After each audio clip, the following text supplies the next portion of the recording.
اعوذ باللہ من الشیطان الرجیم بسم اللہ الرحمن الرحیم ما المسیح ابن مریم الا رسول قد خلت من قبله الرسل وامه صدیقہ كانا يأكلان الطعام انظر كيف نبين لهم الآيات ثم انظر أنا يؤفكون قل أتعبدون من دون الله ما لا يملك لكم ضرا ولا نفعا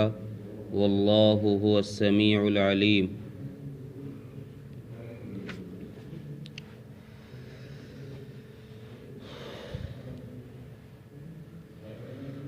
پچھلی آیتوں میں اللہ تبارک و تعالیٰ نے اہل کتاب کے عقائد کا تذکرہ کیا، ان کے عقیدوں کو ذکر کیا کہ حضرت عیسیٰ علیہ السلام کے متعلق ان کا کیا عقیدہ تھا۔ اب ان آیتوں میں اللہ تبارک و تعالیٰ نے حضرت عیسیٰ اور حضرت مریم علیہم السلام کی صفائی دی ہے۔ گویا یہ کہہ لیجئے کہ اہل کتاب کا جو عقیدہ تھا، نصارہ کا جو عقیدہ تھا، اس عقیدے کی اس آیت کے اندر تردید کی ہے، رد کیا ہے، اس کا اللہ نے انکار کیا ہے۔ اور حضرت عیسیٰ جو ہیں، جن اوصاف کے مالک ہیں، ان اوصاف کی طرف اشارہ کیا ہے، اور ان کی ماں جن اوصاف کی مالک ہیں ان اوصاف کی طرف اشارہ کیا ہے، اور ان میں جو کمزوریاں ہیں اللہ تبارک و تعالیٰ نے ان کمزوریوں کو بھی بیان کیا ہے۔ تو سب سے پہلے اللہ تبارک و تعالیٰ عیسائیوں کو،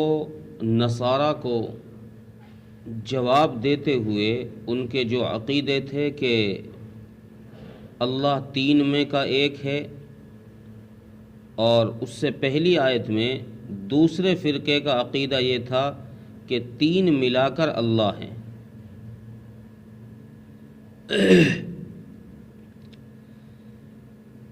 تو اللہ تبارک و تعالیٰ نے یہاں سب سے پہلے یہ جواب دیا، مل مسیح ابن مریم الا رسول، ارے کیا کہتے ہو،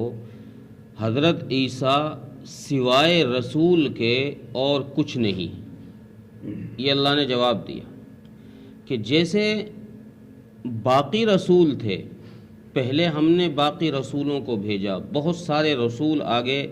اللہ یہی بات فرما رہے ہیں، قد خلت من قبلہ الرسل، جیسے ہم نے پہلے بہت سارے رسول بھیجے اور ان کو ہم نے کچھ معجزات عطا فرمائے، ایسے ہی ہم نے حضرت عیسیٰ علیہ السلام کو بھی رسول بنا کر کے بھیجا ہے۔ اور حضرت عیسیٰ علیہ السلام کے پاس جو تم یہ معجزات دیکھ رہے ہو کہ یہ تو بھئی مادرزاد اندھے کے اوپر ہاتھ پھیر دیں تو وہ اس کی روشنی لوٹ آئے، کسی کوڑھی کے اوپر ہاتھ پھیر دیں، دم کر دیں تو اس کا کوڑھ صحیح ہو جائے، کسی مردے کو آواز دے تو وہ زندہ ہو کر بیٹھ جائے، ان سے بات کرنے لگ جائے، تو یہ معجزات تو ہم نے پہلے بھی دیے ہیں۔ یہ خدا ہونے کی دلیل نہیں ہے، الہ ہونے کی دلیل نہیں ہے، بلکہ حضرت عیسیٰ علیہ السلام کو جیسا معجزہ ہم نے مردہ سے زندہ ہونے کا دیا کہ وہ مردے سے بات کرتے تھے زندہ کر کے، اس سے بڑا معجزہ تو ہم نے حضرت موسیٰ علیہ السلام کو عطا کر دیا ہے کہ وہ اپنی لاٹھی کو سانپ بنا دیتے اور ان کا سانپ وہ لاٹھی چلتا باقاعدہ۔ مردے کو زندہ کرنے میں تو کم تعجب ہے، کیونکہ یہ تو پہلے ایک وقت کے لیے زندہ تھا، ابھی تو مرا ہے، پہلے تو زندہ ہی تھا۔ لاٹھی کو زندہ کرنا جو پہلے بھی زندہ نہیں تھی، یہ بڑے تعجب کی چیز ہے۔ اس لیے اللہ فرما رہے ہیں کہ بھئی یہ کوئی الہ ہونے کی دلیل نہیں ہے کہ تم اس بنا پر حضرت عیسیٰ کو الہ مان لو کہ ان کے پاس تو جی یہ معجزہ ہے، یہ تو مردے کو زندہ کر دیتے ہیں، یہ تو خدا کی طاقت ہے۔ دیکھو یہ خدا کی طاقت نہیں ہے، یہ کام تو ہم نے اس سے بڑا کام ہم نے پہلے حضرت موسیٰ کو دے دیا ہے۔ ایسے ہی معجزات ہم نے باقی رسولوں کو بھی دیے ہیں، لیکن ان معجزات کا مل جانا یہ اس بات کی دلیل نہیں ہے کہ یہ الہ ہو جائیں گے۔ ان کے اندر جو صفات ہے، جیسے رسول ہونا ایک صفت ہے، ویسے ہی معجزات کا اللہ کی طرف سے مل جانا یہ بھی ایک صفت ہے، یہ بھی ایک وصف ہے۔ اللہ تبارک و تعالیٰ کسی نبی کو کوئی معجزہ دے دیں، کسی نبی کو کوئی معجزہ دے دیں، ان معجزات کے ملنے کی وجہ سے یہ نبی ایسے نہیں ہو جاتے کہ ان کے اوپر اب زوال نہیں آئے گا، یہ ختم نہیں ہوں گے، حادث نہیں ہیں، موت نہیں آئے گی، ایسا نہیں ہے۔ بلکہ اللہ تبارک و تعالیٰ فرماتے ہیں کہ جیسے پہلے رسول آئے اور کچھ زمانہ زندہ رہے، ان کے بعد ان پر موت واقع ہو گئی، ایسے ہی حضرت عیسیٰ علیہ السلام بھی آئے، ان پر موت واقع ہو جائے گی، وہ بھی ہمیشہ زندہ نہیں رہیں گے۔ تو اللہ تبارک و تعالیٰ نے یہ جواب دیا کہ تم ان کو الہ کہتے ہو، معبود کہتے ہو، اللہ کہتے ہو، یہ تو ایک رسول ہیں جیسے باقی رسول تھے۔ رہی بات ان کی ماں کی کہ تم کہتے ہو کہ نہیں جی حضرت عیسیٰ اور مریم اور اللہ یہ تین مل کر ایک خدا بنتے ہیں، ان کی ماں بھی کوئی خدا نہیں ہے۔ ان کی ماں کیا ہے؟ قرآن کہتا ہے امہ صدیقہ، ان کی ماں ولیہ ہے، سچی ولیہ ہے۔ صدیق کہتے ہیں اللہ کے دوست کو، اور اس امت کے اندر اللہ تبارک و تعالیٰ کی طرف سے سب سے بڑی صدیقہ جو گزری ہیں، صدیقہ الکبریٰ حضرت خدیجہ رضی اللہ عنہا ام المومنین، جو رسول اکرم صلی اللہ علیہ وسلم کی سب سے پہلی زوجہ محترمہ ہیں، حضرت خدیجہ رضی اللہ عنہا، ان کو امت نے کہا ہے کہ وہ سب سے بڑی صدیقہ تھی، سب سے بڑی ولیہ تھی عورتوں میں، اور ان کے بعد مردوں میں سب سے بڑا خطاب صدیق اکبر رضی اللہ عنہ حضرت ابو بکر صدیق رضی اللہ عنہ کو ملا، اور اسی طریقے سے حضرت عائشہ صدیقہ کو بھی یہ خطاب ملا ہے۔ تو یہ اللہ تبارک و تعالیٰ کی طرف سے ولایت کے مقام کو دیکھتے ہوئے ولایت کا سب سے اونچا درجہ ہے صدیق۔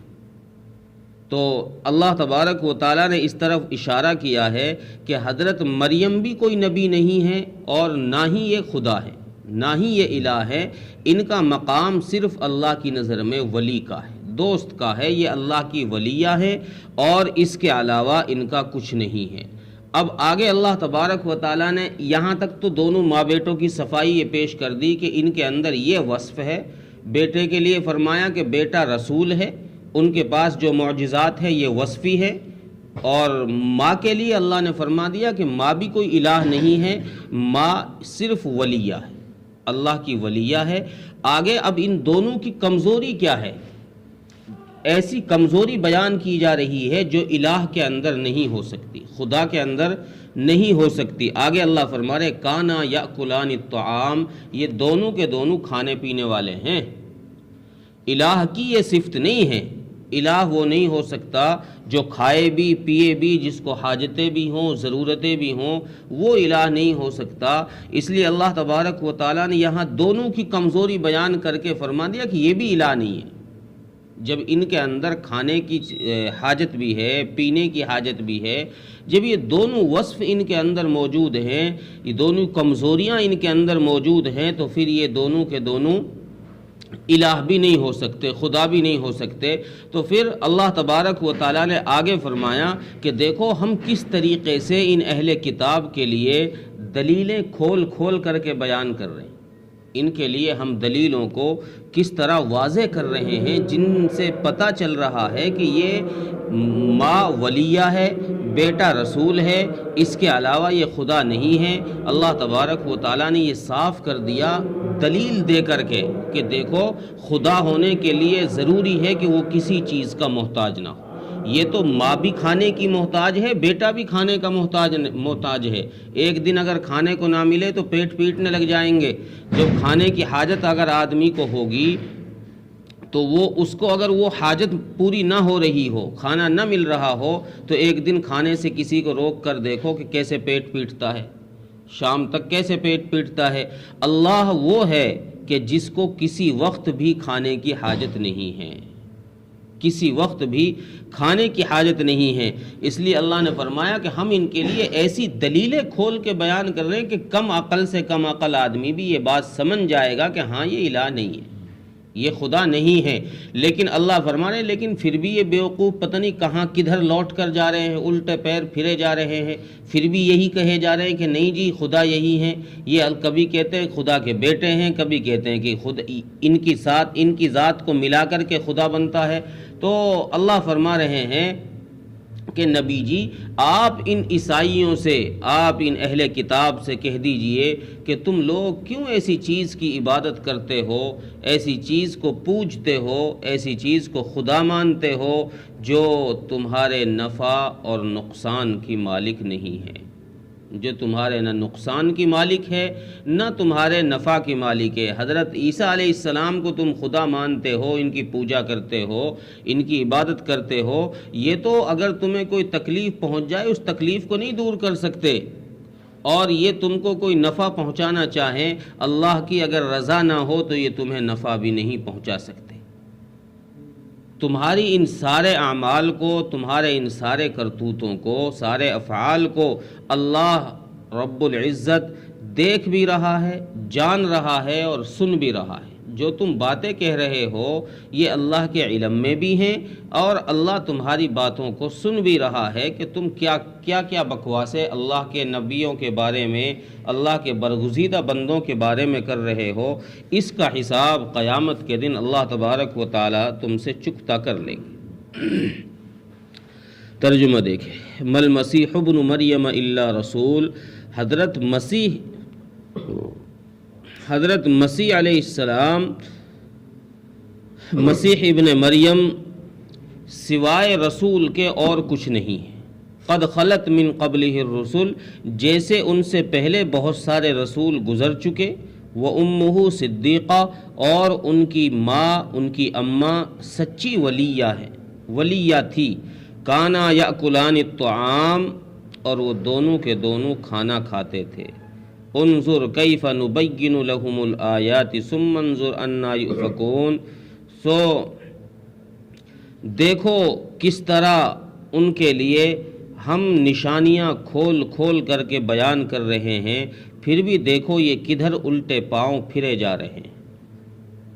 قل اتعبدون من دون اللہ ما لا یملک لکم ضرا ولا نفعا، اے نبی صلی اللہ علیہ وسلم